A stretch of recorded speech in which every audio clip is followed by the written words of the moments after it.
அனைவருக்கும் வணக்கம். உங்களுக்காக உங்கள் சிந்தனையை தூண்டும் சிறுகதை. வாங்க வீடியோக்குள்ள போகலாம். ஒரு நிறுவனம் வேலைக்கு ஆட்கள் தேவை என்று அறிவித்தது. அதன்படி நிறைய நபர்கள் நேர்காணலுக்கு வந்திருந்தார்கள். அனைவரையும் ஒரு அரங்கத்தில் உட்கார வைத்தார்கள். அனைவரிடமும் வினாத்தாள்களும் விடைத்தாளும் வழங்கப்பட்டது. இப்பொழுது அந்த நிறுவன மேலாளர் பேசினார். இந்த வினாத்தாளில் 10 கேள்விகள் உள்ளது. உங்களுக்கு 5 நிமிடம் நேரம் ஒதுக்கப்படும். அதற்குள் இந்த வினாக்களுக்கு நீங்கள் பதிலளிக்க வேண்டும். தகுதியுடைய நபர்கள் தேர்ந்தெடுக்கப்பட்டு வேலை வழங்கப்படும் என்றார். 5 நிமிட நேரம் ஆரம்பமானது. நேரம் குறைவாக உள்ளது என்று அனைவரும் வேகமாக பதில் எழுதினர். நேரம் முடிந்தபின் அனைவரிடமும் விடைத்தாளை வாங்கினார் மேலாளர். விடைத்தாளை வாங்கும் போது ஒவ்வொருவரும் நேரம் குறைவாக கொடுத்து விட்டீர்கள். எங்களால் 5 கேள்விகளுக்கும் 7 கேள்விகளுக்கும் பதில் எழுத முடிந்ததே தவிர அனைத்து வினாக்களுக்கும் பதில் எழுத முடியவில்லை என்றனர். அதில் 2 மட்டும் எந்த பதிலும் எழுதவில்லை என்று வெற்றுத்தாளை மேலாளரிடம் கொடுத்தனர். அதன்பின் அந்த நிறுவன மேலாளர் சொன்னார், விடைத்தாளில் பதில் எழுதாத இவர்கள் 2 மட்டும் இந்த நிறுவனத்தில் வேலை செய்ய தகுதியானவர்கள்.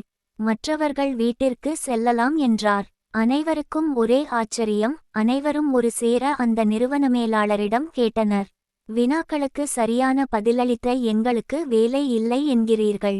எந்த வினாக்களுக்கும் பதில் அளிக்காத அந்த 2 மட்டும் எப்படி வேலை கொடுத்தீர்கள் என்றனர். இந்த இடத்தில் நமக்குள் தோன்றும் கேள்வியும் இதுதான். பதில் அளித்தவர்கள் இருக்க பதில் அளிக்காதவர்களுக்கு வேலையா? அதற்கு அந்த மேலாளர் சொன்னார், எல்லோரும் அந்த 10வது கேள்வியை படித்து பாருங்கள் என்றார். படித்து பார்த்த அனைவரும் பதிலேதும் பேச முடியாமல் வீட்டிற்கு சென்றனர். அந்த 10வது கேள்வி இதுதான். 10. மேற்கண்ட எந்த வினாக்களுக்கும் நீங்கள் பதில் அளிக்க வேண்டாம் என்பதாகும். இது சிரிக்க வேண்டிய விஷயம் அல்ல. நாம் அனைவரும் சிந்திக்க வேண்டிய விஷயம். 2 நிமிடம் நேரம் ஒதுக்கி வினாத்தாள் முழுவதையும் படித்திருந்தால் வேலை நிச்சயம் கிடைத்திருக்கும் அல்லவா? ஆம். இந்த நவீன யுகத்தில் பிள்ளைகளை படி என்று படிக்கச் சொல்லி நிறைய மதிப்பெண்கள் வாங்க வேண்டும் என்று நினைக்கிறோமே தவிர நம் பிள்ளைகள் நல்ல புத்திசாலியாக வளர வேண்டும் என்று யாருமே நினைப்பதில்லை. பல நிலைகளில் இப்படித்தான் ஏமாறுகிறோம். பொறுமையாளர்கள் கூட புறக்கணிக்கப்படுகிறார்கள். இந்த வீடியோ உங்களுக்கு பிடிச்சிருந்தால் லைக் பண்ணுங்க, ஷேர் பண்ணுங்க, கமெண்ட் பண்ணுங்க. மறக்காம இந்த சேனலை சப்ஸ்கிரைப் பண்ணுங்க. நன்றி, வணக்கம்.